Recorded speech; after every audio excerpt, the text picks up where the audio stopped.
Hello, Leo, and welcome to your reading for the period covering August the 27th through September the 9th, 2024. This is a reading if you are Leo Sun, Leo Moon, Leo Rising, or have another significant Leo placement in your chart. If you're new to this channel, welcome, and if you're returning, welcome back. If you do like this video, please give it a thumbs up, subscribe, and hit the notification bell if you want to be notified about future videos. In addition to tarot videos, I do a daily tarot reading as part of my Morning Coffee with Breege live stream. I'm not always great about getting them up in time, but I try to get them up on a daily basis. As people who watch this channel know, sometimes I'm a little behind. But you can watch those live on Instagram as well at 7 o'clock in the morning Eastern time. I also do my channelings of Archangel Azrael, which are on this channel. And so, yeah, so if you are interested in all that content, please do consider subscribing if you're not already. And also, if you are interested to know more about the work that I'm doing, including the channeling work and more about my spiritual coaching practice, and of course, what kind of things I offer with regard to tarot, oracle, astrology, and so forth, you can check the description box below for the link to my website and also to my social media accounts. So, okay, all that said, let's get into your reading. Now I'm condensing a little bit. I know I've been trying different ways of doing these readings. I always like to do the full horoscope spread because I want to get a complete picture of what's going on in the next 2 weeks. And I decided just to save time, rather than flip cards as we go, I'm just laying them all out in advance, and then we can take a look at what's going on here. So, okay, overall right now, there's actually a lot of good stuff happening for you, Leo, but I feel like in the center of the reading, like you're not really seeing this. We have Nepetus with the Three of Swords. So Three of Swords tends to indicate either isolation or heartbreak or the idea of just healing from past wounds or past emotional wounds with Nepetus. And Nepetus is this idea of something that isn't happening yet. So it's almost like you feel like there's this disconnect or something that hasn't happened. And it's just something that has not happened, for you yet. There's things that are going on, and at the moment, it's not clear to you what's happening or how something is going to work out. Now, just sort of as a quick glance, I don't know. I'm seeing a couple of threes here, and so I don't know if this is saying that this is something that's going to unfold over the next 3 months, let's just say. Could be 3 weeks to 3 months, but I just feel like there's an unfolding that's actually going to be going on. So a lot of what we're talking about here may still be a little bit in shadow for you right now. I mean, yeah, you have been trying to take charge of your destiny. You have Lotus with the Chariot in the first house. And so I think that you are, this is you. This is Cancer energy, actually. So this is you, but this is about making decisions, about, trying to chart what your course is. And again, with Lotus, there's been some anxiety about that. There's some anxiety around who you are and what your priorities are and what you're doing. We are seeing there seems to be with Anubis in the second house, there definitely seems to be some protective element here, a protective vibe here that we're seeing towards money. So maybe you have been trying to protect your finances. Maybe you've been concerned about spending too much, or maybe you're concerned about maybe other people getting, sometimes this comes up when you have to be protected from people who might be trying to get into your bank accounts or take something or take money. But I think on the whole, Anubis here just seems to indicate that you are trying to be protective, set some boundaries in terms of what's going in and out financially, especially if you tend to like to, Leo is sort of a very open and fiery sign. You might be somebody who likes to spend a lot, but you may be trying to curtail that to some degree. But we have it with the Wheel of Fortune. So the Wheel of Fortune has to do with this kind of turn in fate or turn in destiny. So I don't know. We're going to have to look at the rest of the reading to see exactly what that might mean. But this seems to indicate something coming up with money that is out of your control, something from the outside. And I don't want to imply that this is a negative. Usually when I see the Wheel of Fortune, I feel like it's actually a positive. And for the most part, most of what we're seeing here does actually look very, very positive. Anubis sometimes has to do with travel, so it is also possible some of you are saving money for a trip or for traveling, but or that there's money to be had for that. But the Wheel of Fortune definitely indicates something connected to your finances or financial security that has an element of the here you are with the Chariot trying to take control, but this is almost like the universe coming in, and it's going to having some impact on this part of your life. So just be prepared for that. There may be negotiations going on too with Anubis. Maybe you're negotiating a new salary or something like that. But whatever it is, right now, one of the things that really sticks out to me is the way you have 1, 2, 3, 4, 5, 6 major arcana, like right off the bat in this bottom part of your reading.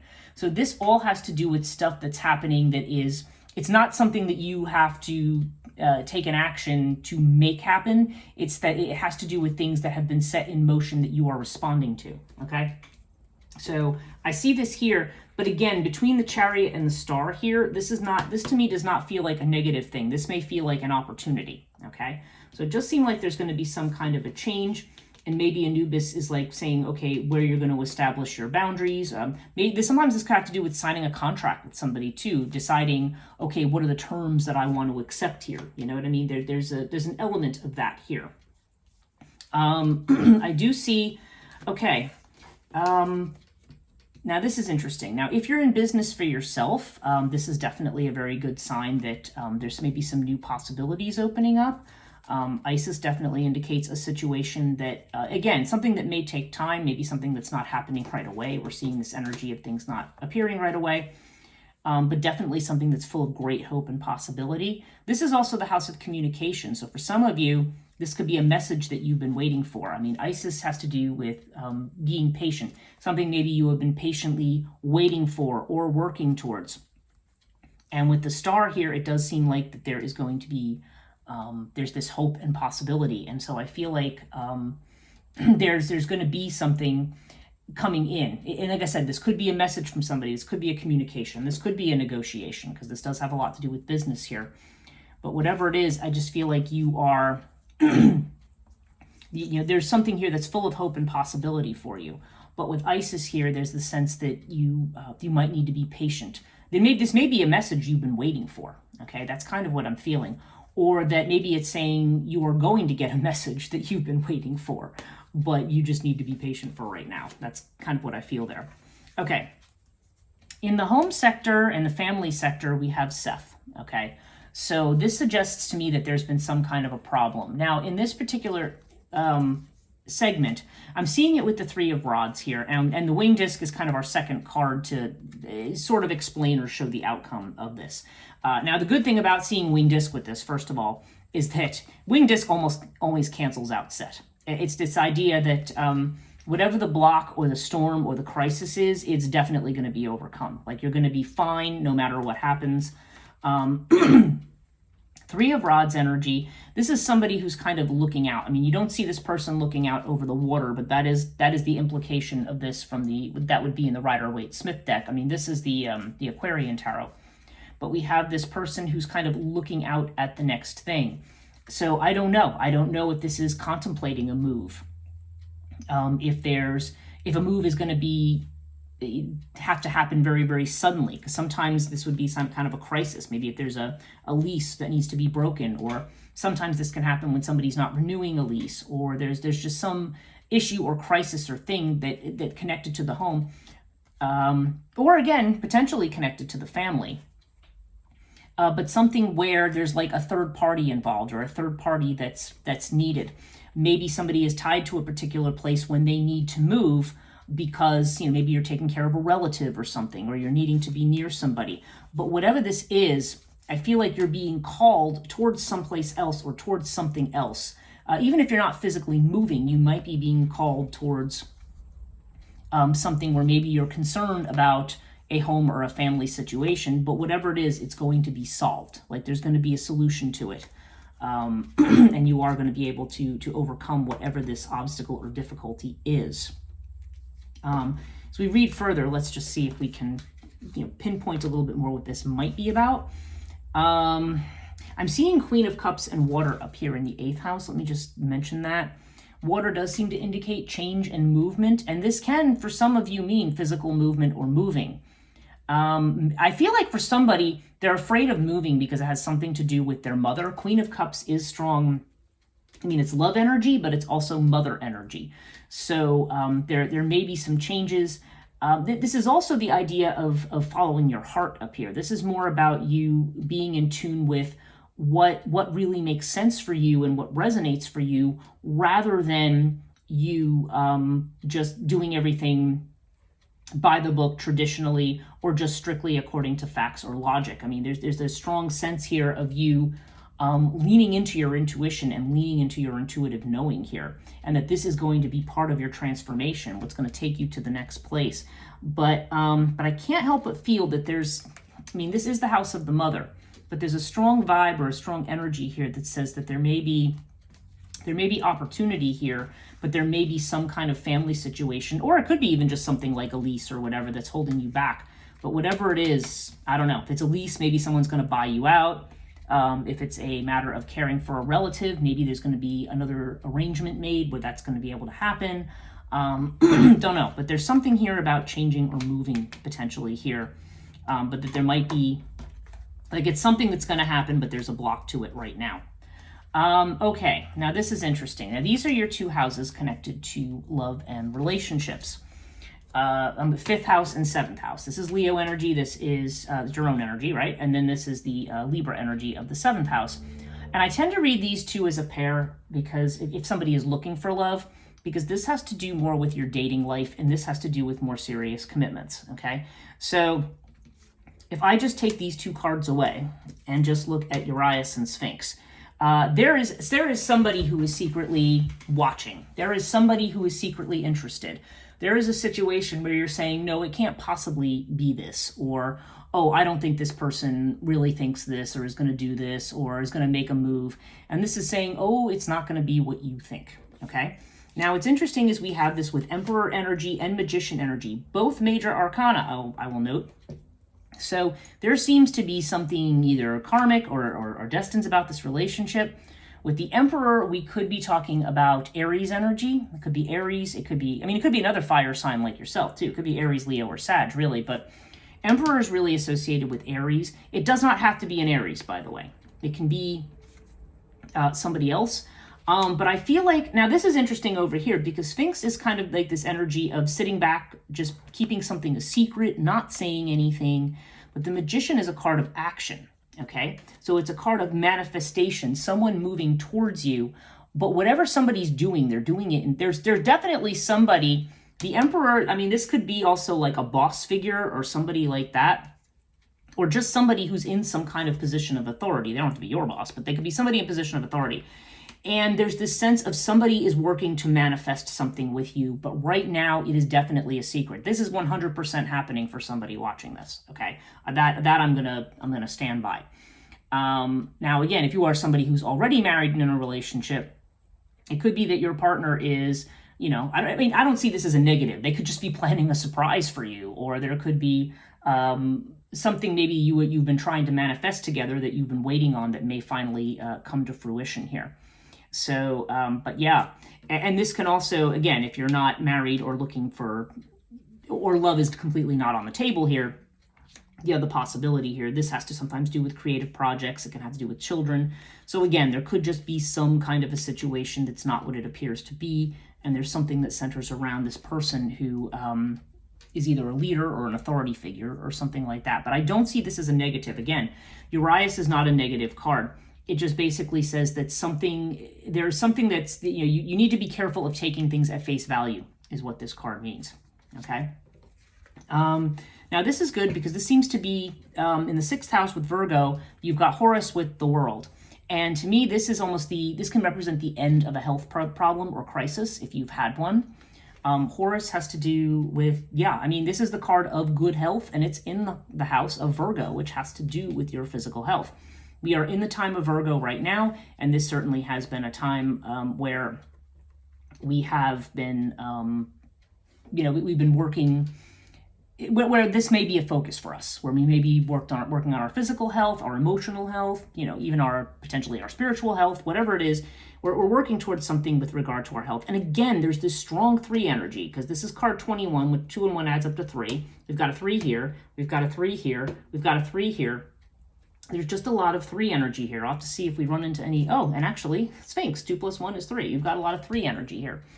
The number three, yeah, I feel like the number three is significant here. So look out for what might happen in the next 3 weeks to 3 months. I don't know. That's feeling, that's what it feels like to me. Something coming up here in that time frame that may be important. Like I said, this could be about a relationship, or it could just be about, I feel like there's just some situation that's coming to an end. Like there's a separation from something, or maybe there has been a past separation or an ending that you just feel like you're recovering from and maybe haven't gotten there yet. But this is all on the horizon if you're not seeing it already. Okay, so now it's interesting. Okay, now this is about a long trip or a journey. So for some of you, maybe there's this relationship that's going to be happening around a long trip. Maybe something like that's going on. And with Bast, this indicates something that's a good time, something that's very social. Now this is also the house of expansion. So this could be somebody connected to higher education for some people. So maybe somebody's going back to school and they're going to, there's going to be a relationship with somebody when they go back to college or something like that. This can also be in a spiritual context as well. Somebody through a church, a synagogue, a mosque, a coven, a temple, whatever it is. Like it could be somebody from that kind of connection. But Bast suggests something very social. For some people, this could actually literally have to do with music. But there's definitely music or dancing or something like that, because Bast is strongly connected with those things. But there's something about this, somebody far away here. I feel like this has to do with somebody who's either at a distance or you taking a trip of some kind, okay, and moving towards someone or towards a particular situation. But this can also just mean somebody you meet as you are trying to expand your knowledge. It doesn't have to necessarily be a physical trip, but that is the first thing that came into my mind here. And this could have to do, something to do with education or furthering education. This is the house of Jupiter. So this is Sagittarius energy. Anything around us where we are expanding our horizons by meeting new people, going new places, or learning new things, okay, is definitely, there seems to be a relationship or a connection that's going to be coming up in that context. And again, it does not have to be a love relationship, though I keep feeling like it is. If you're somebody, like I said, who's already married and said, okay, I'm not going, unless you and your spouse are going to decide to take a nice long trip together or work on something together. But this can also just be a very intimate friendship or a very good friendship as well. So just want to mention that, because if somebody says, well, gee, love is completely off the table here, then that would be what this could also mean. Okay, now air. This is some kind of a change in job or career. But we have it with the Seven of Rods. So whatever this change is, I feel like there's a determination to... Seven of Rods is kind of digging your heels in and staying, not allowing other people to... again, we have this self-determining energy here, this Seven energy, the self-determining energy. So I feel like you may be defending yourself or defending a position against somebody. Maybe there's been, But ultimately, yeah, again, I'm seeing these kinds of changes that are coming in. This could indicate travel in connection with a job or work as well, but or just messages that are coming in. So whatever's coming in, and again, I'm seeing these good messages down here. I mean, I'm seeing this, the star is full of hope and possibility, but I don't know. You may be kind of defending where you are, or you may not want, there may be a change that's going to be made, but maybe you're kind of like, I don't know, maybe I'm going to, stay put. Or again, there's this sense of setting boundaries. The fact that I'm seeing Anubis over here in the second house, yeah, there's some kind of an important change that's coming in terms of your job, career, or even just the legacy you have, like the work that you're doing that you want to be remembered for. That's really the element of this house. But, between Anubis and the Seven of Rods, yeah, I feel like there's something with, this may have something to do with a job down here with this, I don't know if you can see this on camera, this kind of Wheel of Fortune Anubis thing. There may be some kind of a change. So again, a change out of your control. So maybe you decide you want to change jobs, or maybe your employer gives you a different job, or maybe this is a change that's being made to something that you're doing. Like I said, if you're a creative person, you may be looking at some new possibilities here, like if you run your own business or you're an entrepreneur. But whatever the change is, there's some element here of resistance or hanging back with the Seven of Rods, or maybe responding to what you think of as critiques or criticism from other people. but there's definitely a sense of standing your ground and standing up for what you know is right in a particular situation. Okay. Okay, so the 11th house. Okay, so now we have Ankh here with the 9 of rods. Okay, so for some of you, what this definitely means, and this may be pertaining to this over here. Again, this is those of you looking for love. This seems like somebody out of your friend group or your social network of some kind, that there's love there. But whatever this situation is, I feel like this is something where you've gone around and around a lot, and you're just kind of like, okay, it's literally like take a crap or get off the pot, you know? It's like, let's just do something here. I'm getting tired of this. I mean, tired of being in, there's clearly love here, but it's like, I'm tired of being in this loop. Like, let's just do something about it, right? Let's not, you know, but the fact that you have all of this major arcana energy tells me that whatever's going on with this is going to happen when the time is right. And again, I feel like that number 3 is important somehow. Whether it's a time frame, whether it's a date. I mean, like, for example, the 3rd of September, 3rd of October. I don't know. There's that 3 is important somehow. So make a note of it. So that's interesting. For those of you who are, again, not looking for love, I would suggest here, though, that there has been, you know, this can be about the fulfillment of your wishes, about getting the thing that you want, but it may be after a very long and tiring period of time. It may be telling you have to push through to the finish line on something, you know, that maybe you are not, you know, that maybe you're worn out and you're like, you know, I don't know how much more of this I can take, but it's more or less saying, no, you know, push through to the end here. Yeah, and when in the 12th house, in your house of what we call the house of self-undoing, we have the pyramid with the 5 of pentacles. So there does seem to be a fear. This can be a fear of being ghosted or left out in the cold. This can also be financial fears, fear of not having enough money. And again, we have this element overall of something that's not happening yet. There's something going on here, either with job, work, and certainly maybe for some of you, definitely something with relationships, something that is not in your view right now. You know, you may be feeling left out and saying, oh, I'm attracted to this person, but clearly they're not going to do anything. So, you know, I'm going to be heartbroken. And this is saying, no, something hasn't happened yet. And you're not seeing, these are all the cards of something that somebody's not showing you. So somebody here, definitely, there's something with love and romance that's not what it appears to be. But that's a good news for you, actually. So there's definitely this sense, and again, pyramid in the 12th house, this is almost an initiatory thing. It's like you're about to step through a gateway. What decisions are you going to make? What are you going to do? And there's almost a challenge here. But pyramid is good news because it says eventually, again, with time, all of this is going to be sorted out. You may fear that you're going to lose security or you're going to lose money or be left out in the cold. But this is showing up in the house of what you fear. So I think these are more based on what you're seeing at the present moment. This is what you're afraid of, but that's not really what's going on here. There's no need to be afraid here, because I do think things are going to, it does feel to me like all of this is getting ready to unfold. It just hasn't yet. So let's do another card pull with the, I'm using the Between Worlds Oracle this week. I didn't actually, usually I try to state which card I'm using at the beginning, but let's see. What does Leo need to know? Leo Sun, Leo Moon, Leo Rising. August 27th to the 9th of September. What does Leo need to know? Oh, here we go. And our card is Departure. Okay. Oh, that's interesting. We see this bird getting ready to go through a gateway, right? Didn't we just talk about gateways? All right, so let's see what this, the meaning of this card is. Okay, I'll read it to you. What feels heavy that doesn't have to? You might be leaving behind a difficult situation or ready to shed old patterns of behavior. It takes tremendous self-love to choose a different, more unknown road. But this is a card for both exit and entry, for both going outward and inward. Can you heed the deeper callings that draw you forward? Okay, which fits in perfectly with the water card up here. You're being drawn towards change, towards something new.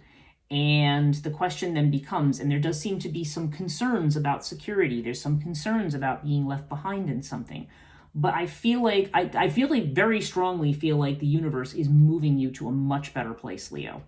So I think the departure, I think you want to be careful about trying to hang on to the past too much here, because I think you are, I know there's some things that you're tired of, and I think you're finally going to have a chance to resolve them. So yeah, so this is actually a really, really good reading. Thank you so much for watching, Leo. I do hope this reading was helpful. If you did like this video, again, please give it a thumbs up, subscribe, and hit the notification bell if you want to be notified about future videos, if you haven't done that already. And those of you who have, thank you very much for doing that. And I hope to see you again in the next video in September. Take care.